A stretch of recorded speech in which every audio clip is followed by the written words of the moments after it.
warahmatullahi wabarakatuh. Perkenalkan, nama saya Alda Tirutami. Saya dari kelas B Ekonomi Syariah. Baiklah, saya akan membacakan tugas UAS saya, filsafat ekonomi, yaitu nilai-nilai universal yang baik dan yang buruk dalam ekonomi Islam. Nilai universal yang baik. Kebebasan.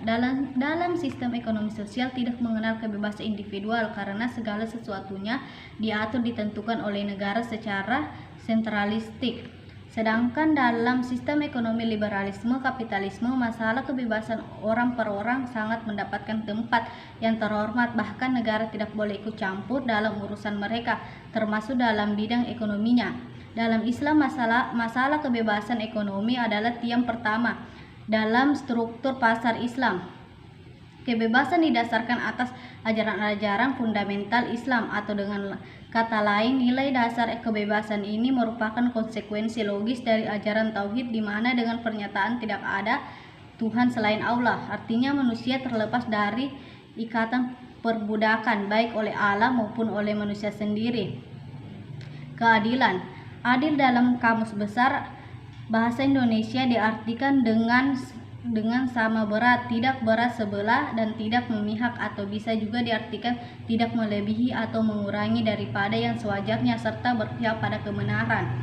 Dalam ilmu hadis, keadilan diartikan dengan sifat yang terpatri dalam jiwa seseorang untuk senantiasa bertakwa dan memelihara harga diri, menjauhi dosa besar seperti sihir.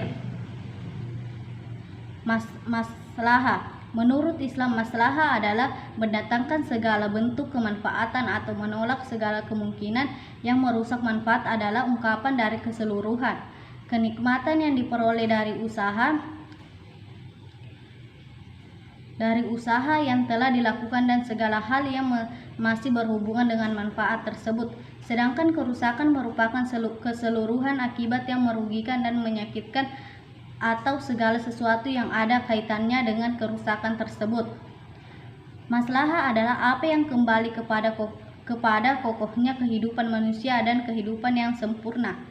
Maslahah dalam kegiatan ekonomi tersebut dapat dilihat dalam berbagai aspek, seperti dalam masalah mekanisme pasar, pembentukan lembaga hisbah, zakat produktif, kehadiran lembaga keuangan syariah, dan sebagainya. Keseimbangan merupakan nilai dasar yang memengaruhi berbagai aspek tingkah laku ekonomi seorang muslim. Keseimbangan adalah tidak berat sebelah, baik itu usaha-usaha kita sebagai individu yang terkait dengan keduniaan, yang keakhiratan, maupun yang terkait dengan kepentingan diri dan orang lain. Tolong-menolong.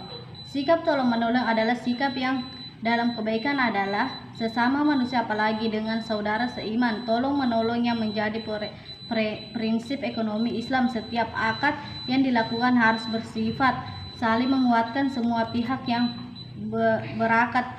Prinsip tolong-menolong dapat menjadi fondasi dalam membangun sistem ekonomi, persaudaraan, dan kebersamaan.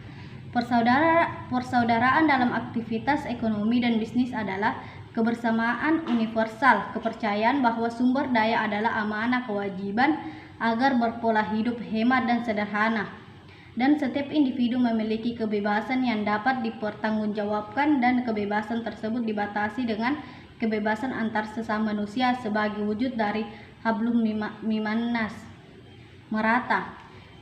Ekonomi Islam memiliki konsep distribusi pemerataan kekayaan atau pendapatan secara merata bagi masyarakat, sehingga tidak ada ketimpangan ekonomi yang mencolok di dalam masyarakat. Adapun instrumen yang digunakan menggunakan zakat, hukum warisan, hukum wasiat, wakaf, zakat fitri, uang tebusan, infak, dan sedekah. Memberi makan kaum miskin, piutang baik kepada Allah, menginfakkan kelebihan, larangan menimbun harta dan yang terlarang. Halalan tayyiban. Halalan tayyiban berasal dari gabungan dua kata dalam bahasa Arab, yaitu halal dan tayyiban. Halal memiliki makna sesuai yang tidak dilarang dalam agama. Lawan kata halal adalah haram menurut buku pemasaran syariah era digital. Setidaknya keharaman dibagi dalam dua aspek. 1.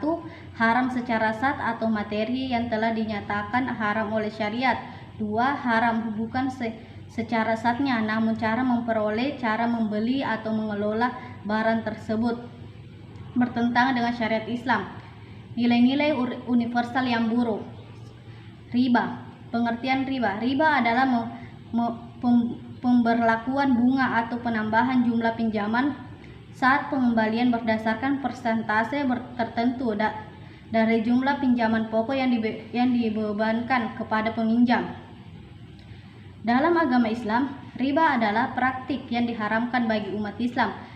Pemberlakuan bunga dengan persentase tertentu pada pinjaman bank konvensional atau lembaga keuangan lainnya dianggap sebagai praktik riba. Jenis-jenis riba. 1. Riba utang piutang. Riba utang piutang dapat dibedakan menjadi 2, yaitu riba qard, yaitu mengambil manfaat atau tingkat kelebihan tertentu yang disyaratkan kepada penerima hutang. Riba jahiliyah, yaitu penambahan hutang lebih dari nilai pokok karena penerima hutang tidak mampu membayar hutangnya tepat waktu. Jual beli. Riba jual beli dapat dibedakan menjadi 2, yaitu riba fad, yaitu praktik pertukaran antara barang sejenis dengan kadar atau takaran yang berbeda. Riba nasi'ah, yaitu penangguhan atau penyerahan penerimaan jenis barang ribawi yang dipertukarkan dengan jenis barang ribawi lainnya. Hukum riba adalah haram. Contoh riba dalam masyarakat. 1. Bunga bank konvensional, pinjaman dengan syarat. Pengertian haram. Haram adalah sebuah status hukum terhadap suatu aktivitas atau keadaan suatu benda. Salah satunya makanan. Aktivitas yang berstatus hukum haram atau makanan yang dianggap haram adalah dilarang secara keras. Orang yang melakukan tindakan haram atau memakan makanan haram akan mendapatkan konsekuensi berupa dosa. Najis. Al-Malika mendefinisikan najis sebagai sifat hukum suatu benda yang mengharuskan secara terjaga dari suatu kebolehan melakukan sholat bila terkena atau berada di dalamnya. Macam-macam najis. Najis mukaffah. Najis mukaffah adalah najis ringan. Salah satu contoh dari najis mukaffah adalah air kencing bayi berjenis kelamin laki-laki dengan usia kurang dari 2 tahun. Najis mutawassitah. Najis mutawassitah termasuk ke dalam najis sedang. Contoh dari najis sedang ini adalah segala sesuatu yang keluar dari kubur dan dubur manusia atau binatang. Najis mugallada. Najis mugallada merupakan najis yang berat. Jenis najis ini adalah yang paling berat dan membutuhkan penanganan khusus untuk mensucikannya. Qarar. Qarar secara bahasa berarti pertaruhan dan ketidakjelasan. Istilah qarar banyak ditemukan dalam ekonomi Islam karena keinginannya termasuk proses jual beli. Qarar adalah transaksi bisnis yang mengandung ketidakjelasan bagi para pihak, baik dari segi kuantitas, fisik, kualitas, waktu penyerahan, bahkan objek transaksinya pun bisa jadi masih bersifat spekulatif. Macam-macam qarar dalam Islam. 1. Jual beli yang tidak diserah terima. 2. Jual beli yang belum ada. 3. Jual beli benda yang tidak jelas harganya. 4. Jual beli yang sifatnya tidak jelas. Pengertian maisir.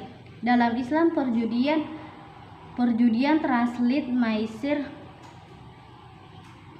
maisir dilarang oleh hukum Islam atau syariah dengan alasan bahwa perjanjian antara pemain yang didasarkan pada bujukan berbuat kejahatan yang diada-adakan oleh harapan yang sepenuhnya angan-angan dalam pikiran para pemain. Bahkan mereka akan mendapatkan keberuntungan hanya dengan bertaruh nasib belaka tanpa pertimbangan untuk kemungkinan kerugian.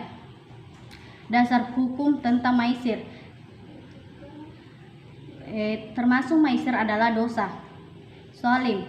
Menurut bahasa kata salim dalam ajaran Islam berarti dolim. Yang maknanya sebuah perkara atau sesuatu yang kondisinya bukan selayaknya. Orang yang melakukan perbuatan salim dinamakan dengan salimin. Kemudian perbuatan salim memiliki lawan kata berupa adil. Berdasarkan ajaran agama Islam, definisi salim ialah sebuah perkara yang ditempatkan pada tempat yang bukan semestinya. Pengertian tadlis. Tadlis adalah salah satu bentuk penipuan dalam berdagang, merupakan bentuk ketidakjujuran seorang pedagang dalam menjalankan usahanya. Tadlis ini bisa terjadi dalam 4 hal, yaitu kuantitas atau jumlah, kualitas atau mutu, harga, dan waktu penyerahan.